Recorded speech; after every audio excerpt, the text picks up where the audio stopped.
Hey friends, it is Wednesday. Had to stop and think what day it really was, y'all. Happy Wednesday, everybody. The week's half over, and what a way to start the week on a Wednesday. That's what we're doing here at the Gardener's Workshop. Glad to be here with you fellows and girls today. And so, Ask a Flower Farmer, if you're new here, is all about you can ask me your questions related to growing cut flowers, whether home gardening, flower farming business, seed starting, even farm dogs, and cool flowers, as I'll share a little bit about that in just a second here. But if you would like to ask me a question that I will do my best to answer, just enter your question down below in that little bubble that has a question mark in it. That way I don't miss your question as I have to scroll through everybody's names. So, and love it when you guys represent yourself as the Gardener's Workshop family. That's what the sunflower emoji means, y'all. So we just absolutely love it when people just shout out that they're a part of us, and they do that by being one of our students.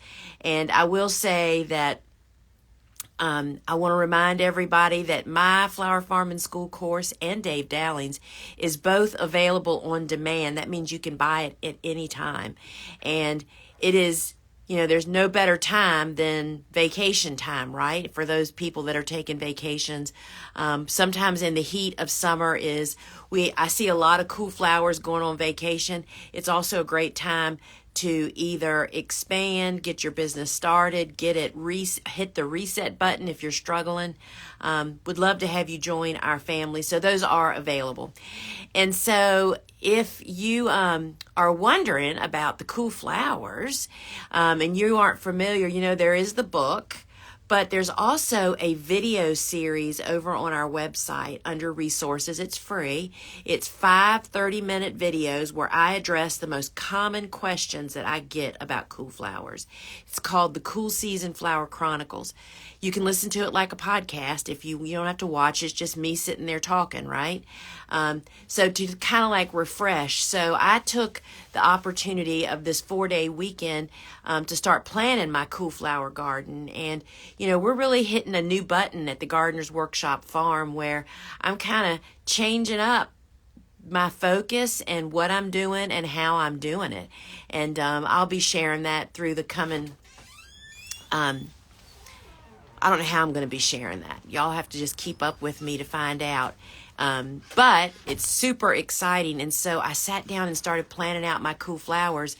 And I want to tell you that there are so many new cool flowers coming online that it's just going to really be a super exciting time. And so why I really wanted to talk about that today is one of the most common comments that we hear, in about October and November from people is it too late? I was so overcome with summer. So friends, what I really want you to stop and think about is, now if you're growing flowers and you're all in and you're selling them, then go for it. But so many people that I'm hearing from and talking to and seeing have planted 2 tons of flowers. They don't really have a customer base yet. And they're overwhelmed with their garden, but they aren't really selling their darn flowers. Friends, that's when you step back and say, maybe I should mow some of these flowers down and just put a pause on that part of my garden so that you can think about and get ready for fall planting if you're able to. If you're in zone 6, 7, 8, or 9, there's a lot of things you can fall plant for the highest demand season of the year, y'all, spring. I mean, we just see so many people kicking theirself in spring year after year after year, and it's because right now they're so overcome, and that's okay if you're selling it, but so many people aren't. Depending on what your market is, if you're July and August is slow sales for you, then you need to really think, why should I have so many flowers now? I need to really be ramping up for next spring and fall blooms. And so reminder of that, this Friday on the shopping show at 12 noon inside my app, I'll be talking about some of those things you can plant now for fall harvest, whether it be flowers and vegetables. So be sure you join me for that. So we've got some questions down here. And you know, friends, if y'all want to, wait, I'm sorry. What seeds should I be starting for fall and winter? So it really depends on where you are, and that's kind of what I'm going to be talking about Friday on our shopping show that's inside our app, or you can actually view it through social media. But I can tell you, friends, the actual experience is so much better inside the app. But it just really depends on where you are and actually what you are doing, Dawn. And what markets you're selling for. But of course, you should be continuing to start your sunflowers. And then it just depends on when your first frost is. Bobo literally today put the last zinnia transplants in the ground. We have some other celosias coming along and a lot of grasses. But that's kind of what I'm going to be talking about this Friday if you need some in-depth information. Lois, I've just started soil blocking with my mini 20s. I'm finding that some of my seedlings are leggy and falling over easily, especially the zinnias. I barely covered the seed with peat moss. They're about 2 weeks old under light. So leggy seedlings come from low light. And so I don't know how you planted your zinnia seedlings, your seeds, but we literally just poke the seed straight into the block. So the little tail is sticking up, and that's it. That's all you do. They normally germinate in about 36 to 48 hours for us when we put them onto a seedling heat mat. And once 50% of them show signs of life, and I'll try to remember, I'll post a picture of the seedlings that Bobo planted this morning because I took pictures of the trays before she planted them. They are 3 weeks old and they were beautiful. And so that's what we did with those. We just poked the seed in, heat mat. Once they started to sprout, 50% of them, we moved them to the grow light. Grow light's right on top of them, but of course that depends on what kind of light bulbs are in your grow light. But that is definitely a struggle for light when they're leggy and falling over normally. I have had trouble reaching florists and selling to them. They prefer wholesalers. Any tips for reaching and selling them? So that's probably got a lot to do with perhaps the way you might be approaching them.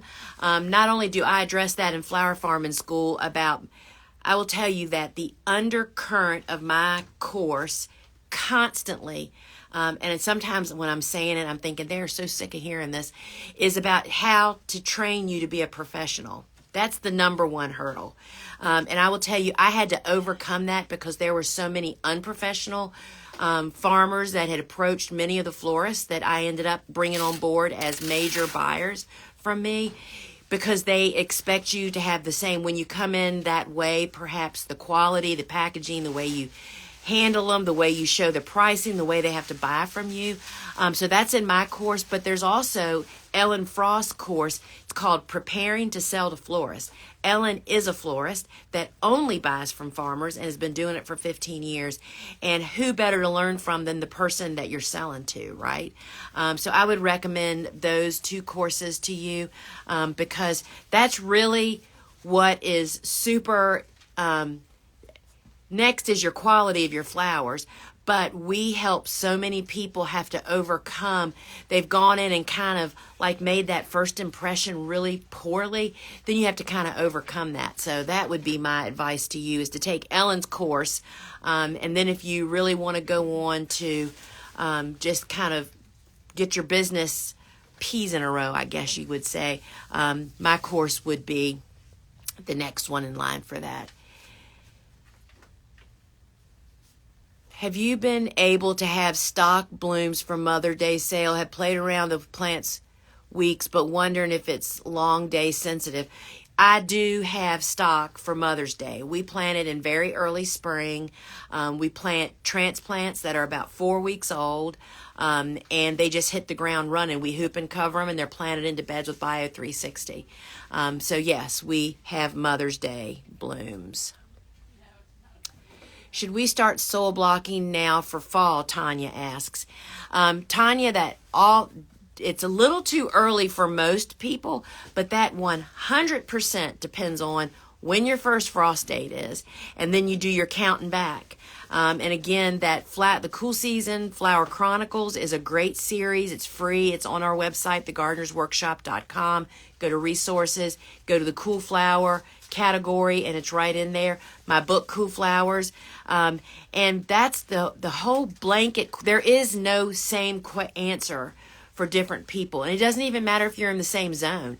People in my zone have a very different frost dates. Just depends on where you are located in that zone. So that's where you need to start with. What is the best fertilizer to use on flowers? So we prepare all of our beds with the dry organic fertilizer that you can find on our website. It'll tell you, it has all the information on there, what it is and what the numbers are. That's what we prepare everything with. And then we use the seaweed fish liquid fertilizer once a week in the trays before our plants are actually planted. And then if time allows, doesn't happen often, we love foliar feeding our plants before they start setting buds with that same seaweed fish. Foliar feeding means just pouring it, either spraying it with a hose sprayer or pouring it with a sprinkler head on a watering can, pouring it on the foliage. Or you can do a soil drench where you just pour it on the soil. I follow the directions on the bottle, so there is no special secret to that.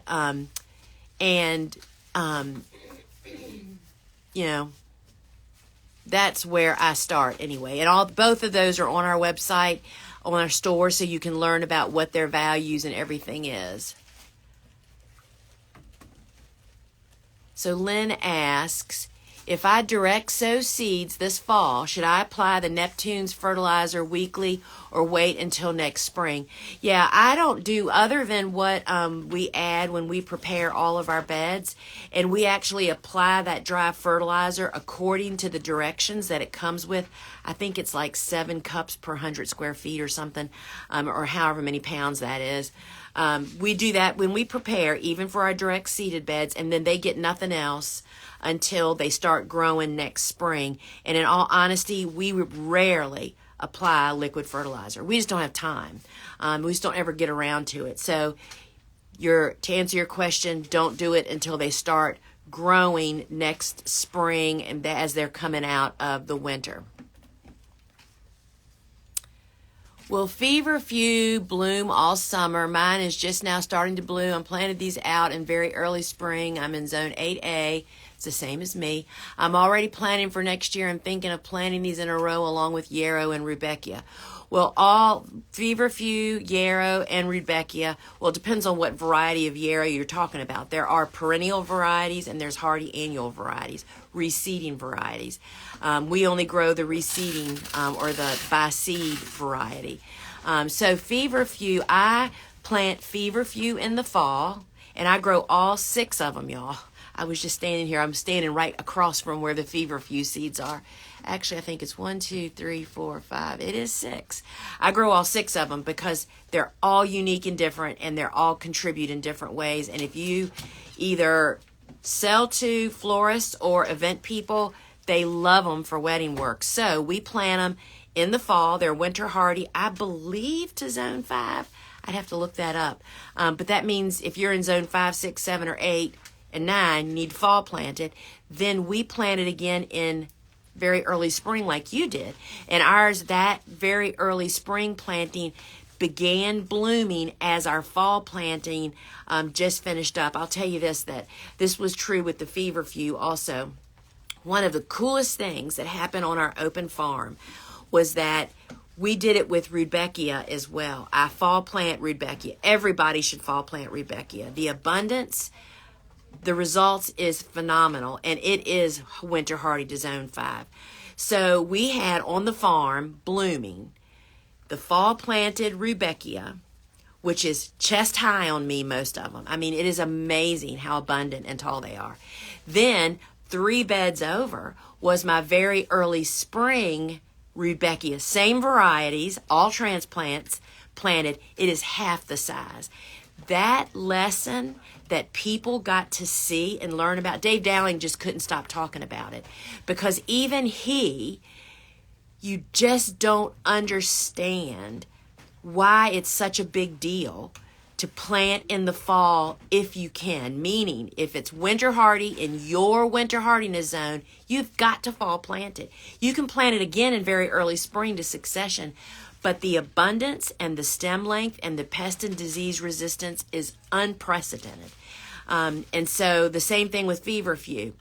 Now, we don't have a lot of really great repeat blooming, but I'll be really honest, we don't give it a chance. We rip stuff out. As soon as the first flush, I mean, we'll cut from a planting of feverfew probably 2 to 4 weeks, depends on the season we're having and how much I have and how hard I cut it. But we end up taking it out to replace it with something else, because that's just a much more efficient, when you're a small space farmer as I am and have been for all these years, you don't have time to wait on stuff to regrow. We always have transplants just ready to go in that are going to take off, right? And that would really just depend on your season and what your situation is and how you care for it too. That makes a really big difference. Rebecca, cultivating the heart. Rebecca seems slow to cut and come again. Am I doing something wrong for harvesting? Cutting to the base of the main stem, thanks. So I'm not sure. So I'm just trying to think about that. I'm not sure that after we get a stem and we cut it deep and hard, right? But there's already shoots down at the bottom. So there's already 5 to 10, I would guess, shoots around the base of where I've just cut that then shoot up. I don't know that anything comes past that. But that's a lot of flowers that are kind of spread out over several weeks.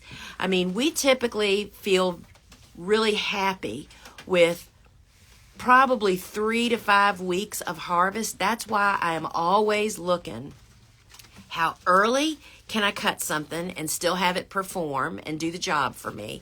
Meaning, let's just say and feverfew's a great one, how it all seems to come on at once.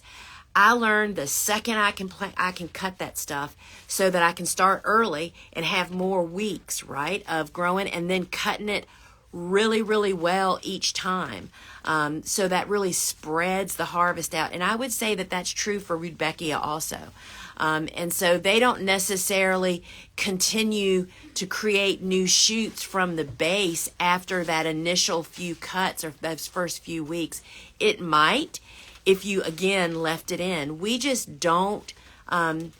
There is a lot of labor and a lot of resources that go to, like, for instance, Lisianthus is another great example. Lisianthus typically will reflush again in September or October, but you have to totally keep it weed free.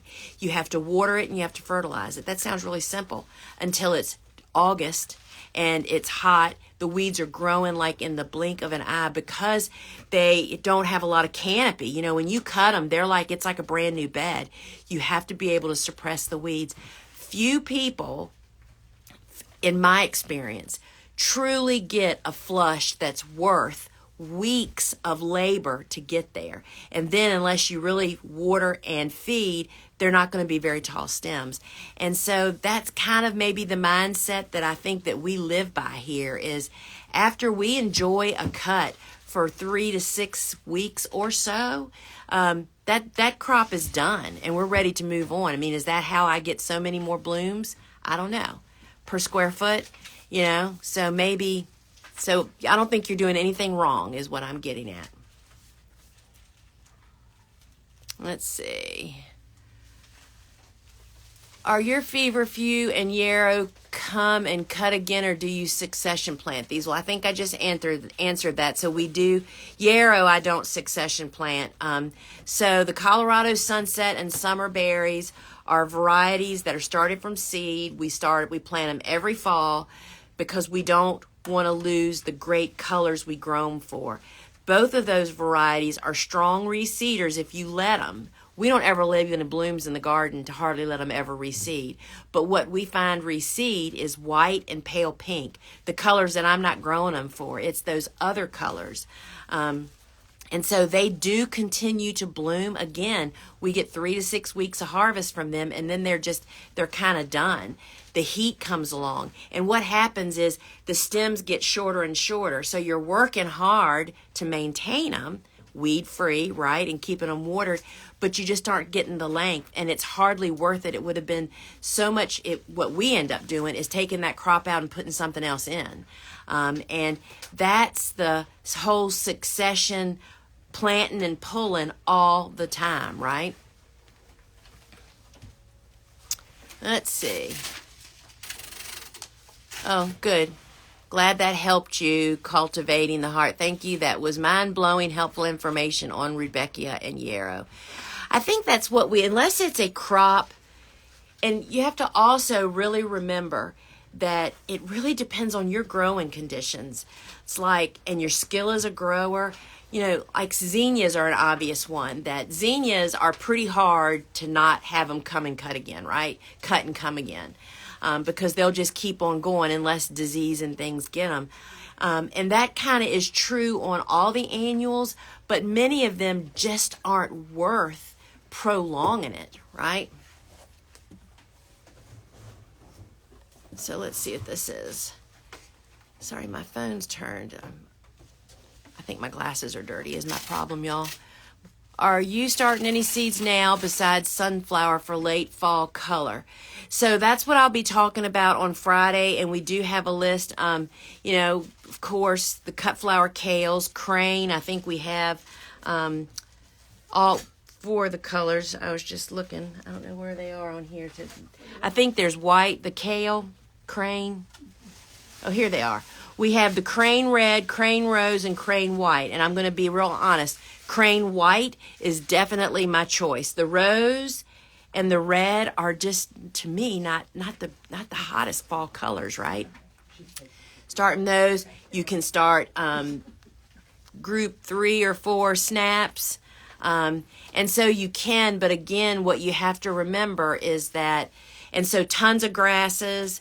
We have tons of celosia and zinnias that are just being planted as we speak. Lots more grasses coming along.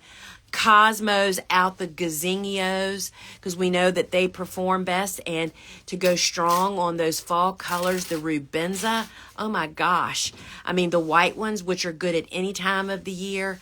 You know, it's just so refreshing to have all these fresh crops coming along. So that, and of course we're starting Electron, which is a sweet William that needs vernalization. It's not going to bloom this fall, but it's got to get in the ground long before the Cool Flower Concept dianthesis for spring blooms, and that is probably one of the most commonly grown by flower farmers.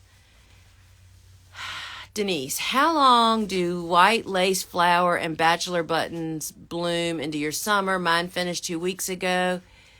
They did not get enough water, 7B. So both of those started blooming for us. Good grief. What month is this? July, June.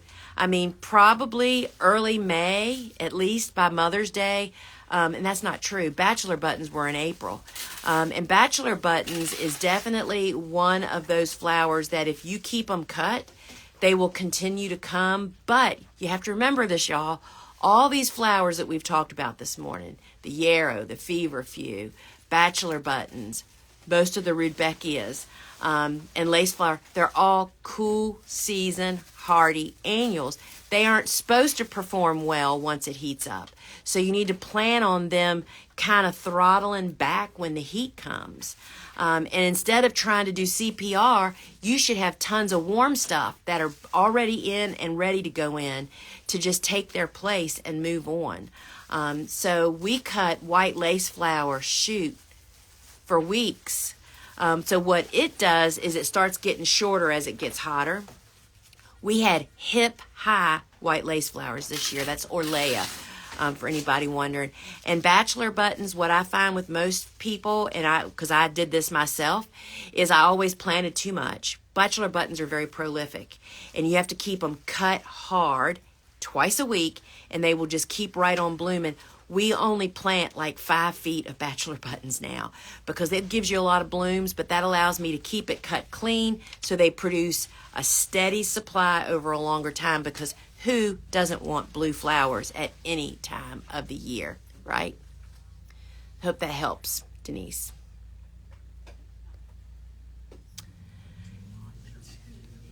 Can you start stock for fall harvest? I doubt it. Stock, which is, of course, a cool season hardy annual, is very heat sensitive. If it gets hot, it's going to just never elongate and shorten up.